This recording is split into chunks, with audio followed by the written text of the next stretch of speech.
So guys, তো আজকে আপনাদের দেখাবো যে নদীর যে অবস্থা।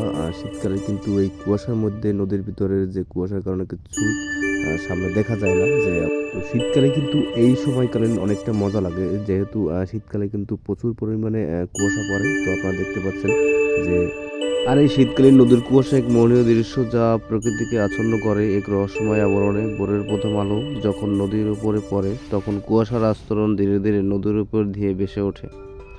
কুয়াশার কারণে নদীর যে জলধারা অস্পষ্ট হয়ে যায়, মনে হয় যেন জল আকাশ একাকার হয়ে গেছে। আর এই কুয়াশার সময় নৌকোগুলো আবরণে ধীরে ধীরে এগিয়ে চলে, আর দূর থেকে তাদের মৃদু শব্দ যেন প্রকৃতির সুরে মিশে যায়। নদীর তীরের গাছপালাগুলো এই কুয়াশায় চাদরে ঢাকা পড়ে, যা চারপাশে ছড়িয়ে দেয় এক ধরনের শান্তি ও স্নিগ্ধতা। শীতের কুয়াশা শুধু প্রকৃতিই নয়, মনে এনে দেয় এক ধরনের সজীব অনুভূতি।